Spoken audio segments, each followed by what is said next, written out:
SwayamPrabha. Digital India. Educated India.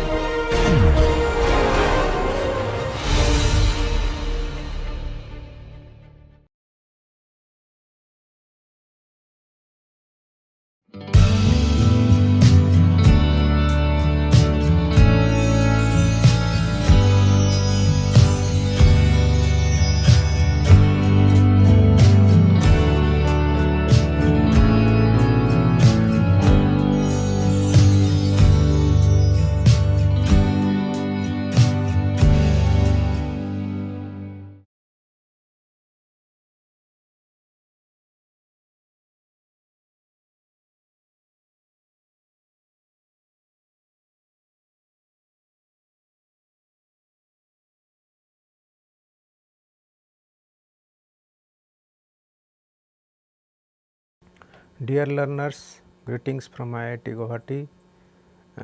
We are in the Applied Thermodynamics course, Module 5, Refrigeration and Air Conditioning. Till last class, we covered 3 lectures which are based on vapor compression refrigeration system and vapor absorption refrigeration systems. In addition to that, we discussed about refrigerants and their nomenclature as well as designations. Now, we will move on to air conditioning processes, its thermodynamic aspects. So, under this heading we have 3 lectures. Lecture number 4, Fundamentals of Psychrometrics, then 5, Air conditioning processes, 6, Cooling tower and air washers. Now, we are in the lecture number 4, that is Fundamentals of Psychrometrics. Under this lecture, we will be addressing the following topics: what are the psychrometric principles, why you are going to study psychrometrics, and different properties of moist air. So, till this point of time, when you talk about air, we only talk about dry air, but whenever you are dealing with psychrometric, then you must deal with moist air, and we have to evaluate its properties to address all the thermodynamic fundamentals. Then we will move on to psychrometric charts. So, on this psychrometric chart, we are going to say that how you are going to calculate or evaluate the properties of moist air on a single psychrometric chart. So, this is the all the topics that we are going to address in this lecture. So, let us start the first one, that is psychrometric principles. So, the very basic fundamental aspect is that why we should know the psychrometrics, what is the requirement. Now, when you dealt with refrigerations, our main attention was focused on coolness in terms of temperature below 0 degree centigrades or in that range. Maybe we also require comfort cooling, as well as some situation we require the temperature to be -10, -20 degree centigrades. So, that depends on the cooling requirement. However, in some situations, in addition to the temperatures, we also have to look into the water vapors present in the air. So, in the while looking into water vapor present in the air, we have to find its or you have to quantify its value, and for which some of the properties we are going to determine. So, when you talk about air conditioning processes, it is essentially simultaneous control of temperatures which is relatively low. At the same time, we also have to look into the water vapors quantifications present in the air, so as to have comfort cooling. So, these two simultaneous control is possible only when we know the moist air and its properties. So, for that study, we those studies that involves the dry air as well as water vapors present is known as the psychrometrics, or many times we call as hygrometry. In this particular figure shows a kind of applications where the air is intentionally made moist. So, one way when you increase the water vapors in the dry air, such a process we can call it as a humidifications, and in some cases we can also think of removing air from the water vapor. So, you can say it is a dehumidification process. So, in one sense we have given here where air is allowed to pass through a chilled water circulating coil. So, as a result the air gets humidified as well as temperature also comes down. So, it is a cooling and humidification. Another way is that when you are using water eliminators, so you have to remove the water vapors present in the air. So, that way we can say it is a when we are taking it out, we can say dehumidification of air. So, there are many processes: heating, humidifications, cooling, dehumidifications. Many combinations are possible depending on the requirement, and such a study requires the knowledge of humidity as well as the temperatures, and for that thing we have to define what is a moist air. So, basically moist air in a layman says we understand when there is some water vapors present in the air. So, we say it is a air is moist. So, for example, thermodynamically if you take a control volume or certain volume, and in that volume we have a mixture that contains dry air and water vapor, and these mixtures are stored in this container, and from which we can measure its temperature T and pressure P. So, what we say it is the mixture temperatures irrespective of air or water vapor, the mixture temperature is at T, the total pressure that is measured is P. But however, within this moist air, depending on the quantity of water vapors, the total pressure remains same, but the component of pressures in the form of dry air or water vapor may be different. And of course, even though they are at same mixture temperatures. So, that is the reason we have to quantify how much water vapor is present, what is the water vapor pressure inside this moist air.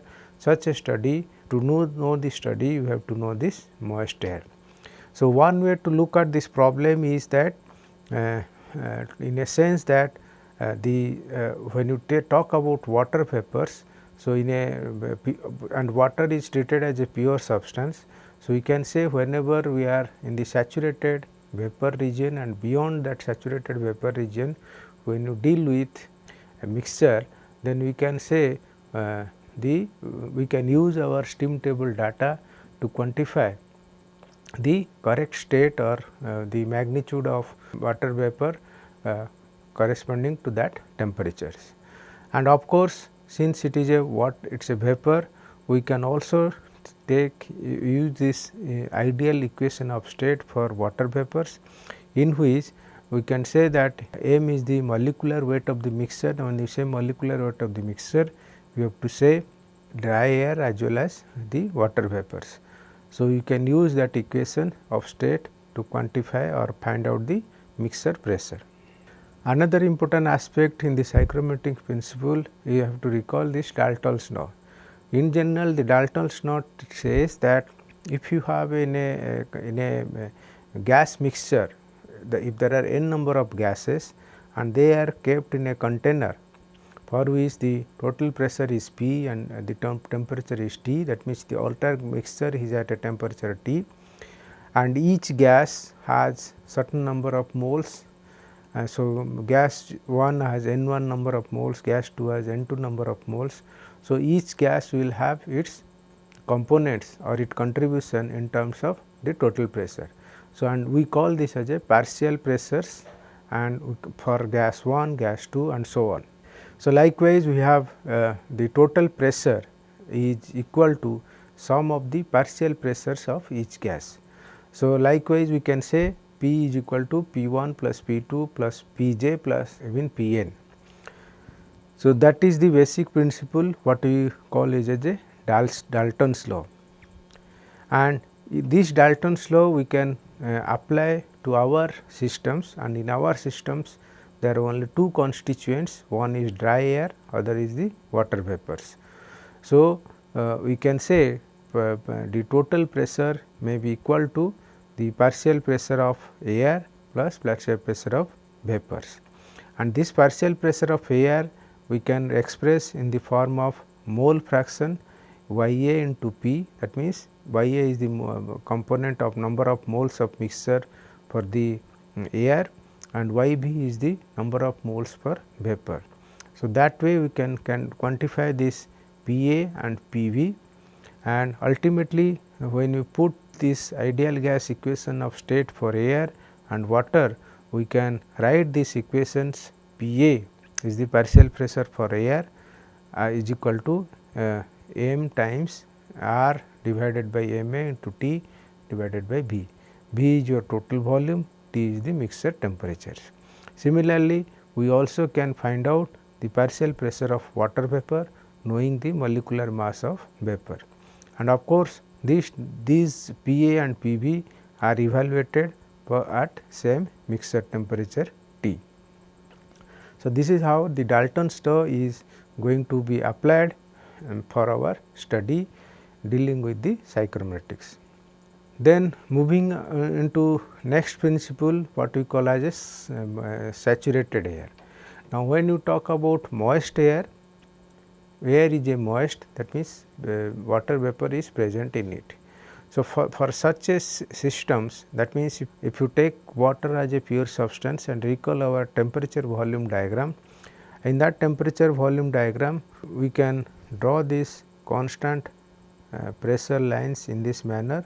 So, one such line is P V, that is partial pressure of, that is vapor pressure P V. So, that means one value of, that means if you have a state of moist air at this point A, then and this point A we can you can draw a vertical on the temperature axis, we can find the mixture temperature. Now, that mixture temperature the air is exist, and that state we say it is a state of water vapor present in the moist air. There are two ways in which we can bring this point to a saturation curve. So, one way is that we can cool this or compress this to reach this saturation curve at same vapor pressure. Other is we can go along the same mixture temperature and it got the saturation vapor pressure. So, the point is B, another point we can record as C. So, from A to C we can reach if you can cool this and side by side you can compress this, then we can reach the saturation curve C, and that point we say it is a saturated, but this saturated is at same vapor pressure. Other way it can reach is the saturated air state at point B, but when we are going at same mixture temperatures. So, very basic definition that we call this as a, if the mixture of dry air and saturated vapor. So, the saturated air is nothing but the mixture of a dry air and saturated water vapor. So, when the partial pressure of water vapor corresponds to saturation temperature P G at mixture temperature T, then it is air is to be saturated. So, basically we have to, when we have to reach the saturated air, then we must recall two things. We have to go along the same mixture temperature wherever it cuts the saturation curve, and in this case it is point B. In that case we call this as a saturated air. So, any typical state of partial vapor of water vapor P V in the moist air, the mixture temperature can be defined, but the saturated air of the mixture P A and saturated vapor P V now becomes P G. So, originally when here we say the water vapor present in this mixture has partial pressure P V, but when we are reaching the saturated state, so we say now P V becomes P G because pressure is increased. And of course, the amount of water vapor present in the air can vary from 0 to 1. So, when it is 0 it is dry air, and when it is a maximum it is saturated air. So, depending on the pressure and temperature when the mixture is saturated. Another important aspect is that when you deal with moist air in equilibrium with water. So, many a times in our study of air conditioning processes, we used to be dealing with water and air simultaneously. When you sometimes the water may be in the saturated state, maybe it is maybe in a steam or it may be a liquid. So, depending on this case, the moist air can be equilibrium with water. There are many systems of interest in which we require that the mixture is in contact with liquid phase or solid phase of water. In some cases it is contact with ice also. So, we can take a situation that when you can have a systems which has a vessel containing a liquid water and above which there is a mixture of water vapor and dry air. So, if there is no interaction with surroundings allowed, these liquids will evaporate and eventually the gas phase becomes saturated and system attains equilibrium. So, this particular experiment can be done, that means we in a closed container, if we can put some liquid water with half filled, then we can and if you keep it holding, and you can find at some time, after some time we can have two distinct phases. One is complete liquid water stage, other can be in a gas phase, and in the gas phase we may have the water which is in the remaining part of this volume becomes a composition of gas, which means it is a mixture of dry air and water vapor. So, such a things we can say the mixture is in equilibrium. So, such a system can be best described accurately with certain idealization, that is dry air and water vapor, they behave as two independent ideal gas.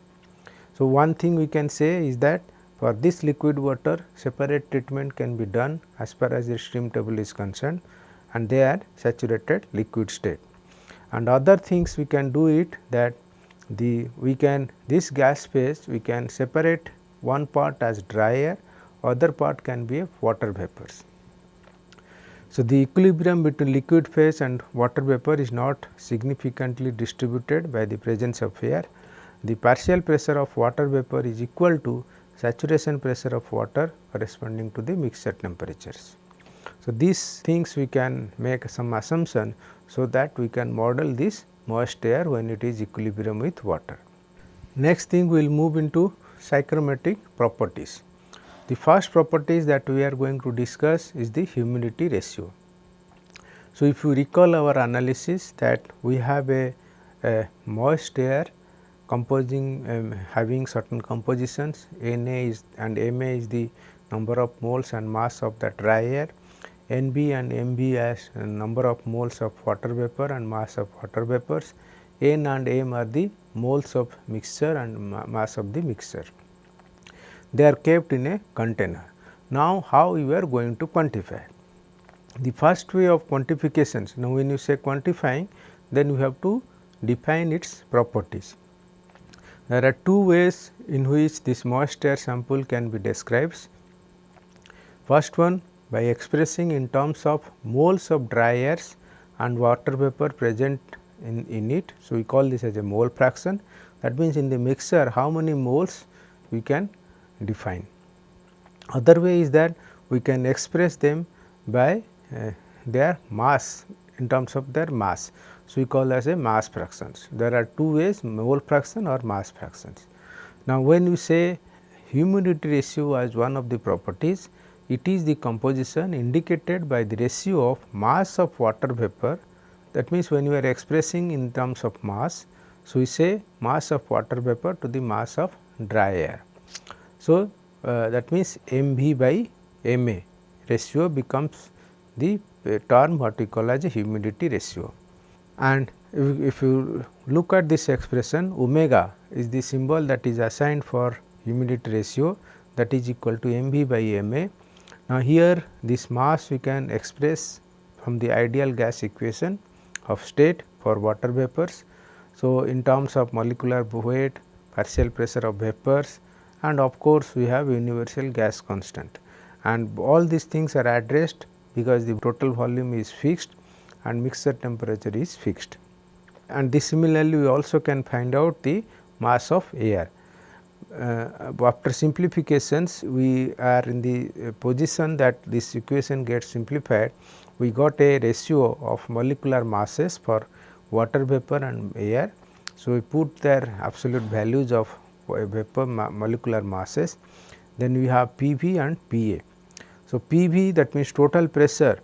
If you say total pressure P and PA is your air pressure. So, we can express in the PA air pressure will be using the Dalton's law, we can write PA as equal to P minus PV, and ultimately the omega, which is humidity ratio, is expressed by a simple expressions, that is 0.622 PV divided by P minus PV.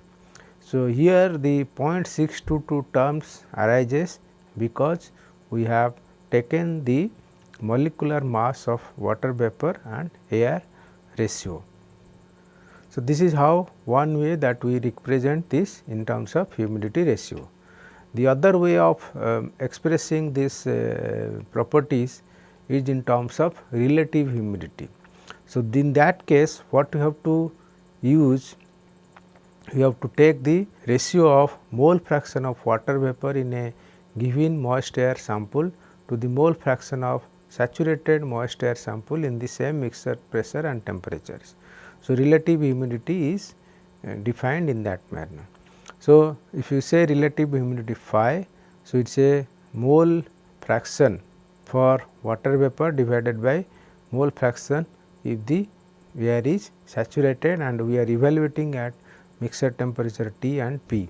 So, phi is equal to PV by PS T and P, and here the mole fraction we can write in terms of that means in terms of you can write YV is equal to PV by P, or YV saturated is equal to PS or PG divided by P, where P stands for the total pressure.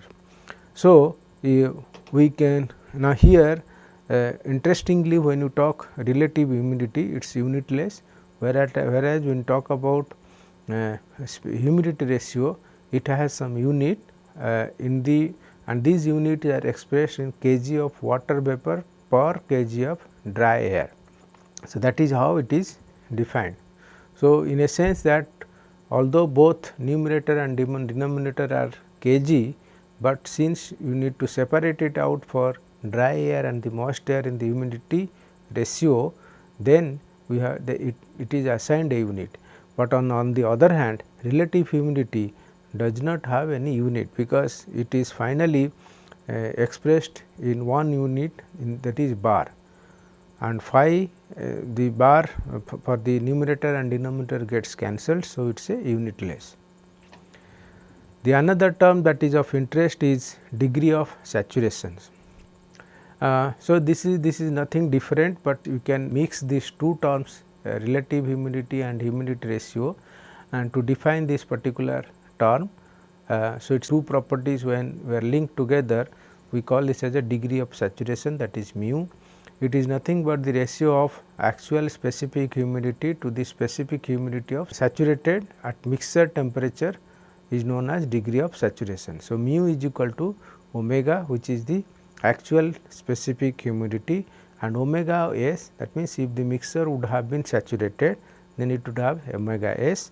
So, when you put this, we can write their individual expression 0.632 PV. So, when you talk about omega, we say it is a vapor pressure. When you talk about omega s, this vapor pressure now becomes saturated pressure. So, it is PS now. So, after simplifying this, we can get a expression mu in the form of PV by PS into 1 minus PS by P divided by 1 by 1 PV minus 1 minus PV by P. So, ultimately we have an expression mu and phi that link together in the form of partial pressures of water vapor, saturated air, water vapor of actual state, saturated air, and of course, the total pressure P. And after doing some kind of simplifications, we are able to represent phi as a function of mu and PS as well as P. So, this is just a corollary of the other two informations. next property that we are going to talk about is the internal energy and enthalpy. So, thermodynamically when you deal with they deal with different temperatures, the other properties are internal energy and enthalpy, and of course, when we have flowing stream we define in the form of enthalpy. When you have a stagnant stream or control volume system, when you talk about a closed system, then we use the word internal energy. Okay. So, when you talk about internal energy and enthalpy of separate part, we recall this temperature volume diagrams. So, we are looking at a state which is in a TB diagram. At that point, if you want to quantify what is the enthalpy and internal energy, then there are two ways. The total enthalpy can be divided by as enthalpy of dry air plus enthalpy of water vapors. So, this dry air part can be dealt with separately, Ma into Ha, and this Ha is nothing but Cp times T because it is a dry air component, and Mb and Hb is nothing but the vapor pressure component. So, once you know Mv then and Hb you know the mixture temperature, and if it is a saturated it is close to value of Sgt, and this value is enthalpy value is close to the saturated vapor state. So, from this we can simplify in terms of per unit mass of dry air. Remember the total enthalpy, if you H divided by Ma. So, if you take Ma separate it out, then with this H by Ma is nothing but specific enthalpy of the mixture. It has two components, one is small ha, that is enthalpy of dry air, and other is omega times Hb, that is enthalpies of moist air.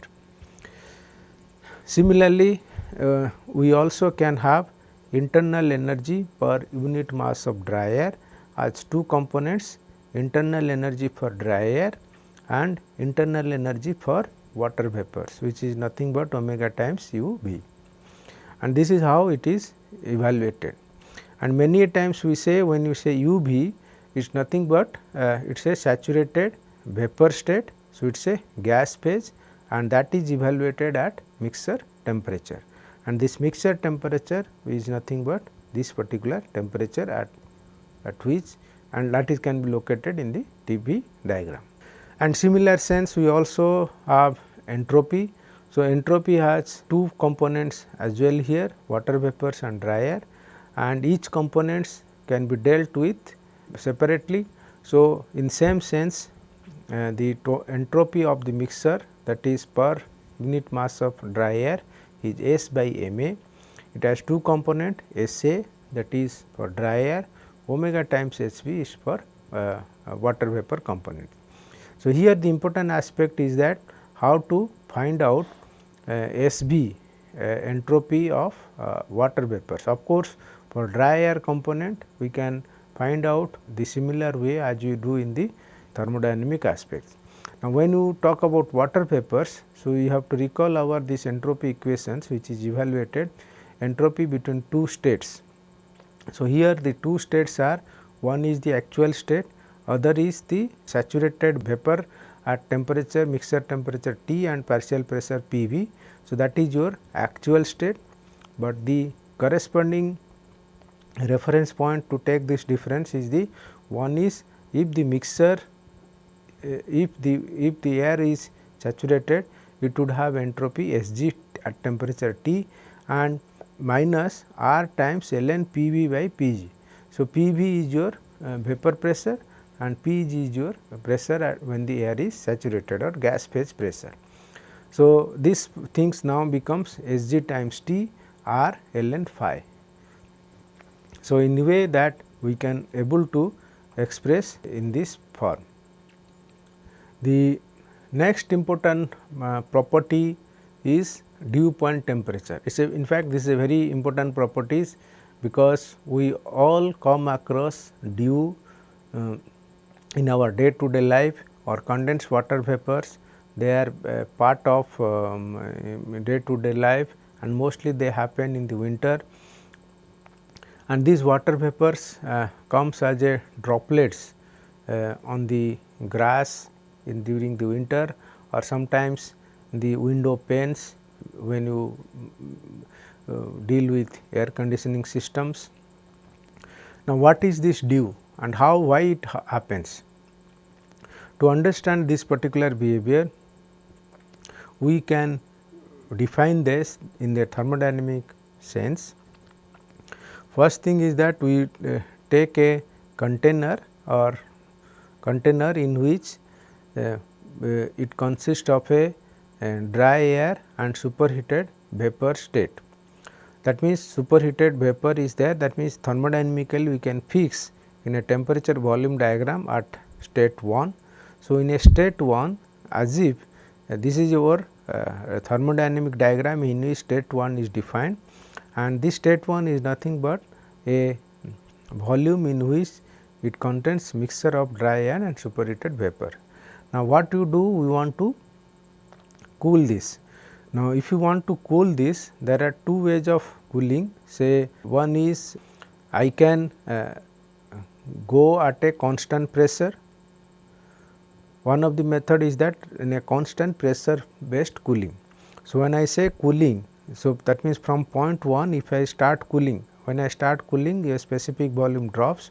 So, mixture gets compressed, and if you keep doing, and you will reach at a state that at one particular point this will reach the saturation curve on this saturation point, that is point D, and we reach the saturation curve, and below this constant below this temperature cannot be reduced further, because if you, that means further system, because we are already crossed the saturation point on this curve, and at same pressure cooling is not possible, because if you do this it is going to change the phase. So, you have to go along the saturation curve. So, to that means at that time your pressure must decrease further. Now, when the pressure decreases, also temperature drops, but volume there is a the volume increases. So, in a sense that when you when you reach at a final state 2, that means initially you start with a initial temperature T1 and finally we reach at a final temperature T2, but this is how we talk in terms of temperature. But if you look at actual composition wise, the composition will have in two stages. In one stage we will have at state 2, and that state 2 is nothing but your air and saturated vapor, which is dry air and saturated air vapor mixture at this point 2. Other way will be that we will have some condensed saturated liquid at the bottom. So, this point is denoted in the TV curve as point 3. So, basically 2 to 3 process is a constant temperature process, and this process cooling happens, but here there is a phase change. So, it means that the water vapors change its phase, now they become liquid. So, from where this liquid starts? So, liquid normally starts from the point in which we reach the saturation curve. The first point time when you reach the saturated curve when you are D, when at the point D. So, point D is known as the dew point, and that temperature, if you draw the vertical, then that temperature we can say it is T dPT, dew point temperatures. So, this is the dew point temperature happens that from its initial state, if you do the cooling process at same vapor pressure, it reaches the saturation curve and we reach this dew point temperatures. So, this is how it is explained here, and typically when you deal with pressure values, you have 3 pressures as of now. So, correspondingly initially we have pressure PV1, so this pressure corresponds to state 1, and at same initial temperature, if you draw this vertical, we reach this saturation curve at this point, and at that point your Pg1. Obviously, this Pv1, if you look at this curve, is less than Pg1, and subsequently when you reach at point 2, it will have another pressure, and that is this Pg2, and this Pg2 is also but less than Pv1. So, in this process we are landed with 3 pressures. One is actual vapor pressure which is present in this mixture. Other way is that when at the initial temperature and final temperature, the saturated values of gas phase pressure. So, it is Pg1 for the initial state and Pg2 for the final state. And in terms of mixture wise, we have two components. One is air and saturated vapor at state 2, which is saturated gas phase state, and other way is the condensate, which is the saturated liquid state. So, all these things are explained.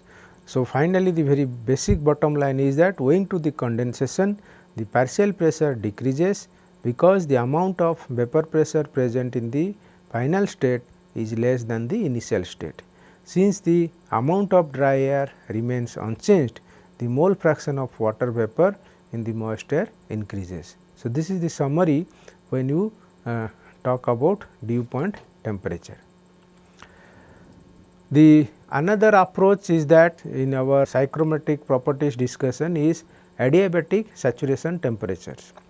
So, from this last segment of discussion, we said that if you have initial state, and for that initial state this we have this, if you draw a vertical, so it cuts this temperature T, and this temperature we call this as a mixture temperature,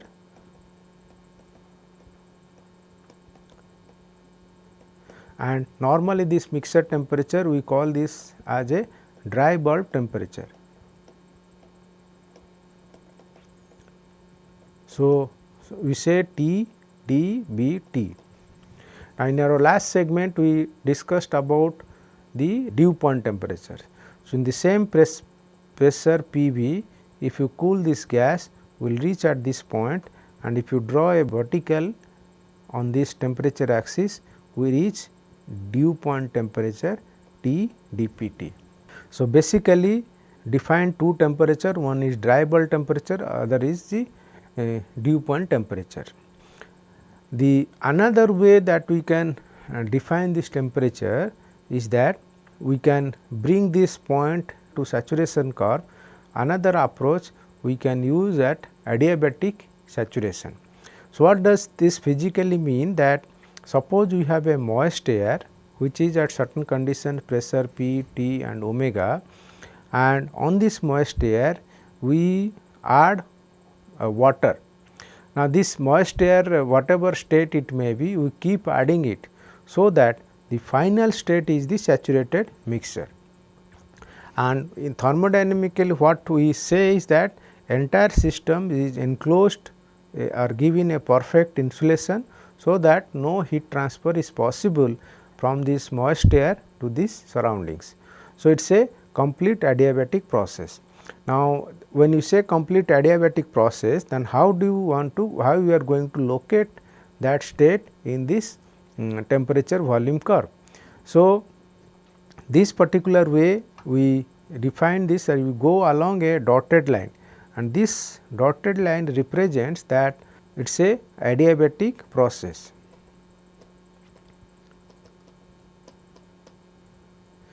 Now, when you are adiabatic process, when you deal with and keep adding moisture into this air, so we reach another point, that means we reach at this point. So, this point is nothing but water vapor state in the exit, and that means exit moist air stream is completely saturated. So, that point of time we drop this vertical, we call this as a adiabatic saturation temperature. So, this is how it is defined, and in the psychrometric term, this adiabatic saturation temperature we call this as a wet bulb temperatures. So, it is a T W B T. So, WBT stands for wet bulb temperature.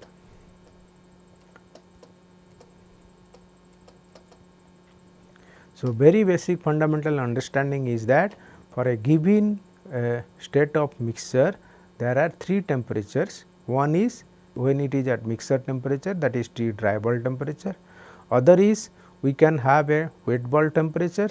To reach the wet bulb temperature, we have to go through an adiabatic saturation process, and third is we are dew point temperatures, and to reach this dew point temperatures we have to cool this gas till we reach the saturation point, but at constant PV at same pressure. Okay. But so this is how for a given state 3 different temperatures are defined. All these things are explained here.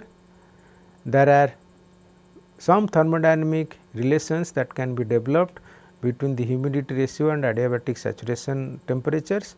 So, one can think of one can first thing define Pg is the gas pressure, Ts is your adiabatic saturation temperature. So, this point is Pg Ts, and when you reach this point we say we have reached the adiabatic saturation temperatures in this temperature axis, and Hf and Hg is the enthalpy of saturated liquid and saturated vapor.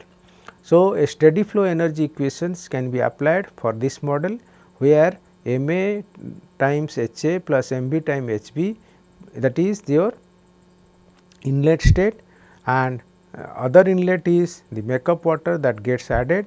This makeup water which is getting added, it is m dot v dash minus m dot b, that means final mass minus initial mass of water vapor, and we is equal to final energy, that is in the form of Ma Ha plus m dash b Hb. And remember, when you talk about this makeup water, it is a water state. So, it is water at liquid state. So, that is what it is written as Hw. So, and from this we can find out the humidity ratio at the inlet state, that is when the air when the moist air enters into the systems, and we also can find out the humidity specific humidity or humidity ratio when the air stream comes out. A simplified expression, this equation can be simplified in this manner, and finally we land off in this particular expressions. So, this particular expression has information about enthalpy, and this enthalpy needs to be calculated, which is there in their bracket. So, if you want to, here the Ha is to be calculated at this adiabatic saturation temperature. This H has to, that means this arbitrary state, that is this is your arbitrary state, this value is at mixture temperature T. Okay. And similarly, Hg stands for the gas phase. Okay, there is a mistake here, this is Hf and Tas. Okay. So, Hf is your liquid state, and this temperature, this liquid value is to be maintained at adiabatic saturation temperatures.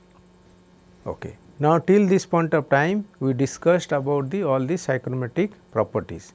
Now, we are going to say that how these psychrometric properties can be utilized or discussed in a psychrometric chart.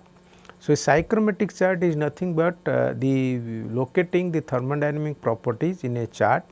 So, if you have a particular state which is denoted by this circle, and whereas this psychrometric chart we have this axis of or the shape in this fashion. So, we have a dry bulb temperature axis, we have a specific humidity axis, and for any things for any state within this we require two properties. That means, you will be given with the value at two the state at the initial state at two properties value, and when that point we can locate on this chart. Now, on this chart, if you there are lines what we call as these inclined lines, they are nothing but your relative humidity lines, and this particular line is known as saturated line.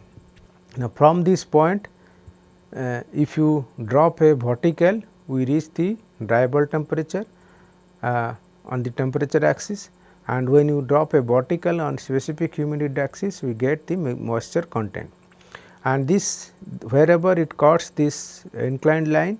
So, we call this as a relative humidity value at that point. And from this, if you go along same specific humidity line, that means until you reach the saturated point and drop a vertical on the temperature axis. So, this will denote you the dew point temperatures. Another way of thing is that when we go along the adiabatic saturation curve. Adiabatic saturation curve is nothing but your constant enthalpy curve.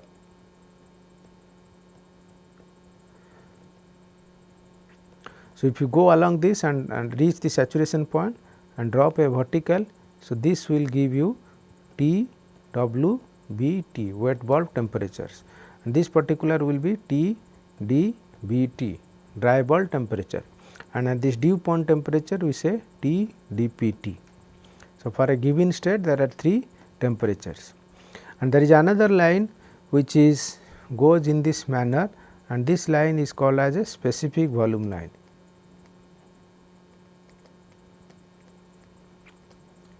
So, more and all these things is plotted at standard atmospheric pressure, that is 760 mm of Hg,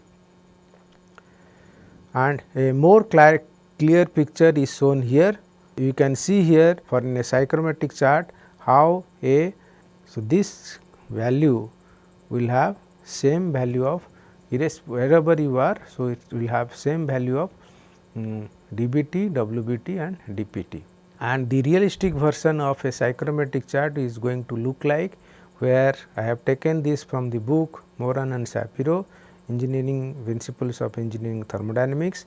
So, here you can see these charts and it is plotted for standard atmospheric pressure of 1 bar, and for which all the lines with their actual quantification is denoted here. So, basically any processes or change of state of moist air can be located on these psychrometric charts, and their approximate values can be found out. Now, we are going to solve a simple problems which we discussed right now. So, we are given with atmospheric air which has a dBT of 30 degree centigrade and wet bulb temperature of 20 degree centigrade, and we have to calculate the parameters like partial pressure of water vapor, specific humidity, dew point temperature, relative humidity, degree of saturation, density of air in the mixture, density of vapor in the mixture and enthalpy of the mixture. So, first thing is that, as I mentioned, there are 2 ways in which properties values can be calculated. One way is through the expressions that we defined so far, other way we can use the directly psychrometric charts. So, although there is it's very difficult to remember most of the expressions, but on the other hand, to have a very learner or a beginner, it is advisable that you use the formula in the beginning situation to understand the problem, and later on when you have understand the problem, then you can use the psychrometric chart directly. So, in this case, first thing to calculate this property, we also require a term which is called as the expression which we derived for adiabatic saturation.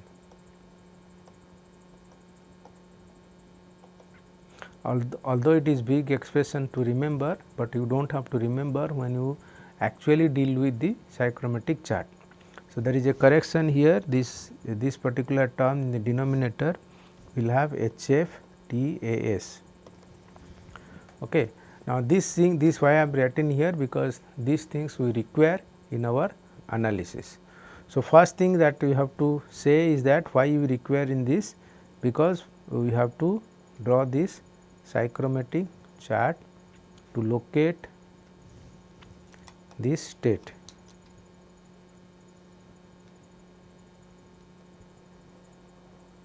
So, the psychrometric chart looks like we have dBT, we have omega,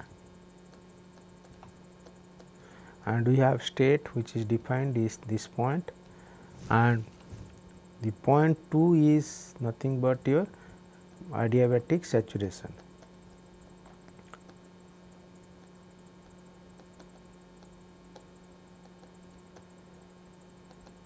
Now, why I should go here?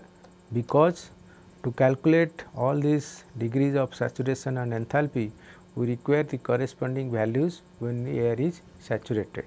So, because this is the saturated line. Okay. So, the solution that we can start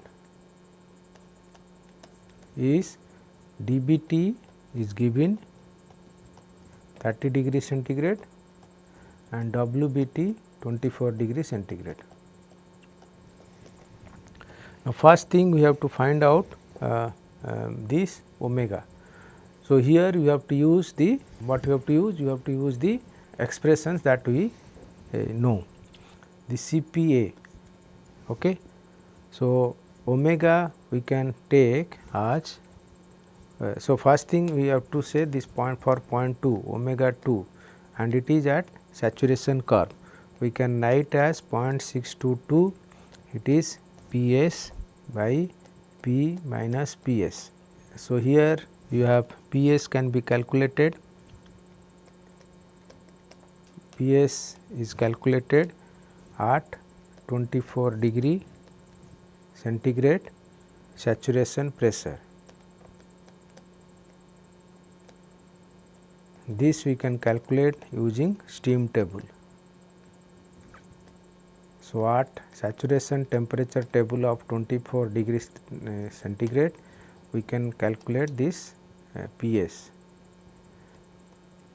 and this value Ps is equal to 0.02985 bar, and then we also have P is equal to 1 bar. So, from this we can calculate omega 2 as 0.0193 1913 bar.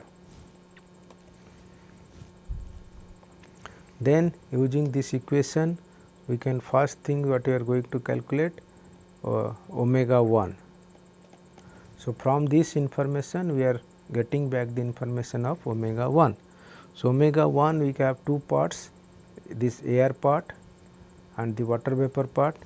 So, this we can write 1.005 air, that is 24 minus 30 plus this part. So, for this part we have to recall omega dash is equal to from the steam table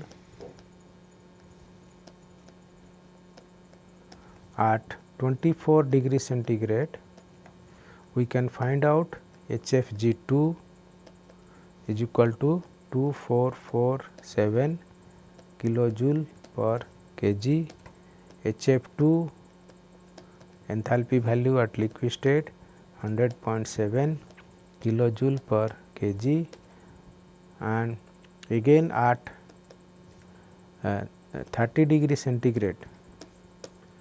Here there are two things with 24 degree centigrade and 30 degree centigrade, we can calculate HW1 as 2556.3 kilojoule per kg.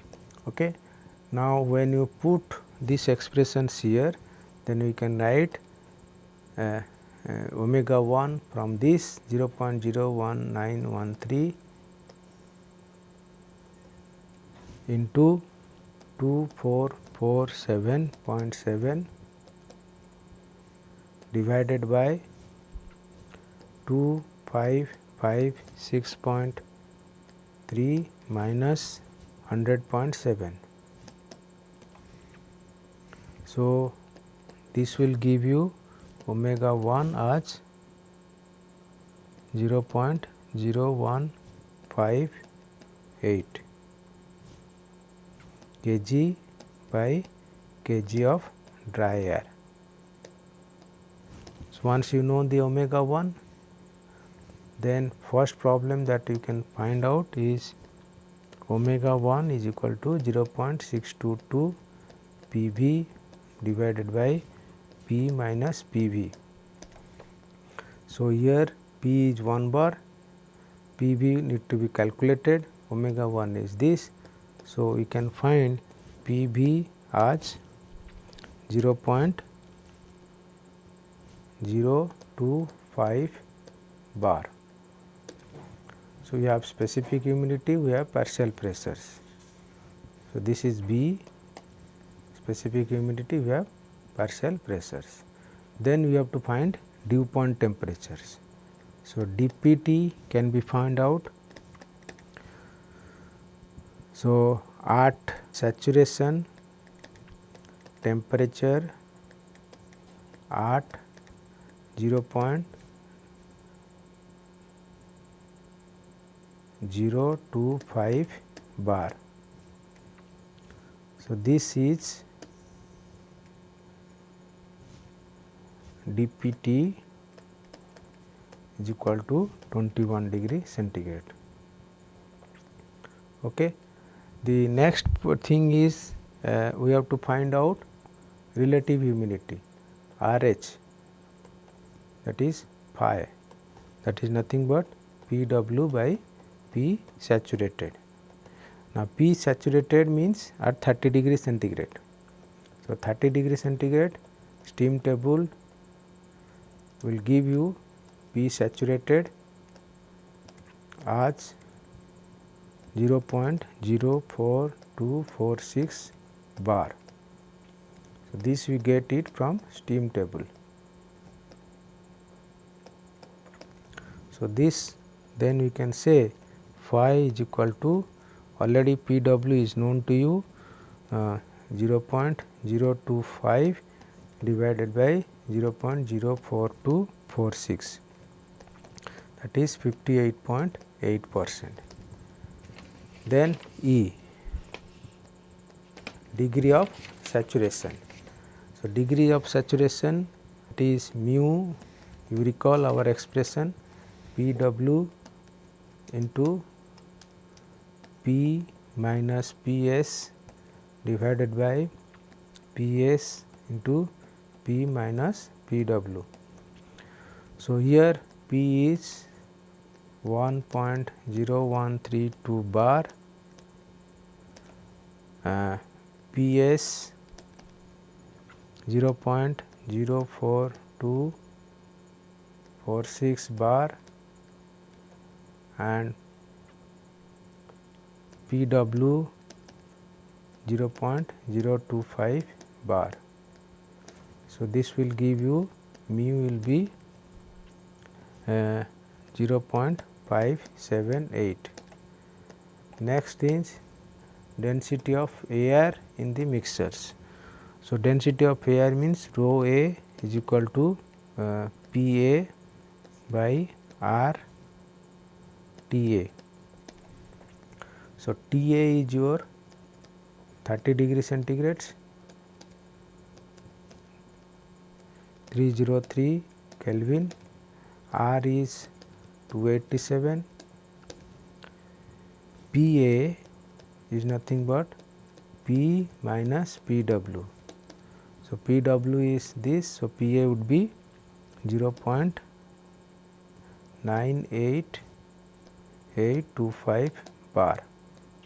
So, when you put this here, kilojoule per kg Kelvin, we can find rho A as 1.15 kg per meter cube. This we get mixture. Then density of vapor in the mixtures.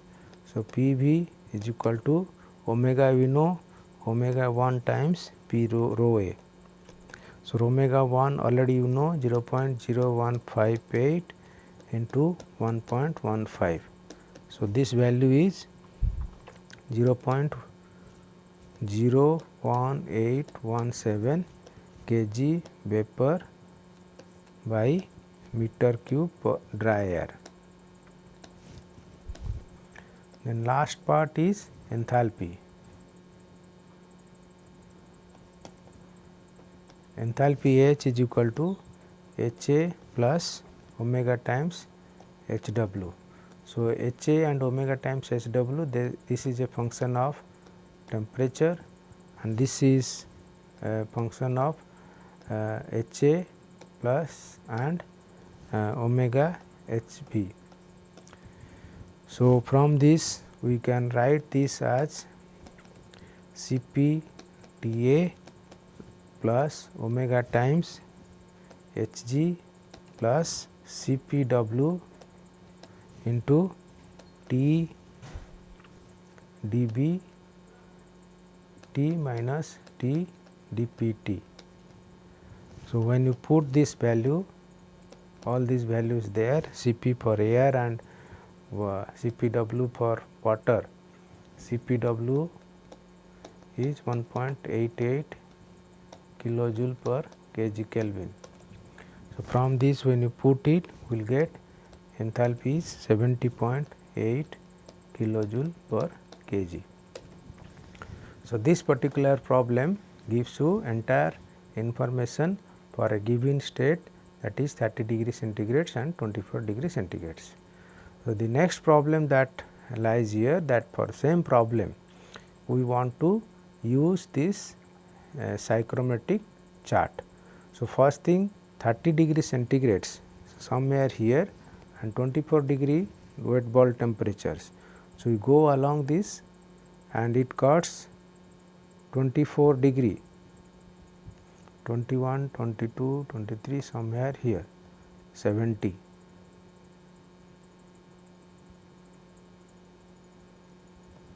So, that point if you draw this, we will have enthalpy 70, close to 70, already we have found out in our analytical expressions.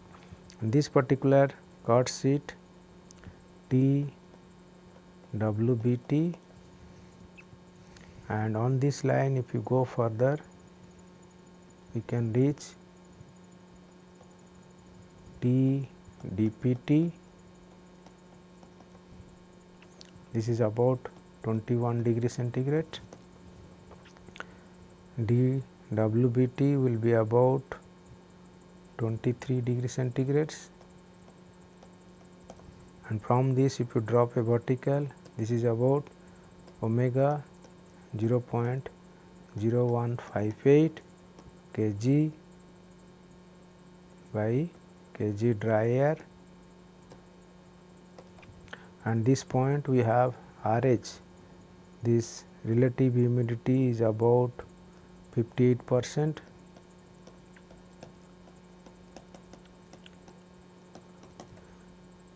So, you can say, and what else, enthalpy of the mixture is approximately 70 kilojoule per kg Kelvin, kg dry air,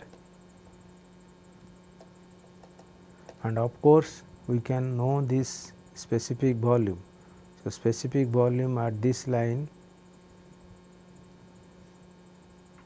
0.09, 0.08, some means a specific volume, or we can say density. So, B will be 0.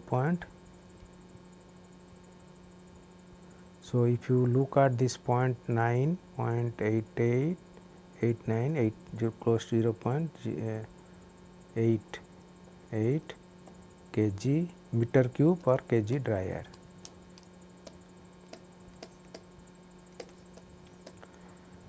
So, if you know the specific volume, then you can infer the information about density. So, this particular things is just to demonstrate that how a psychrometric chart is a valuable tool to estimate the thermodynamic properties of moist air. So, with this I conclude this lecture for today. Thank you for your attention.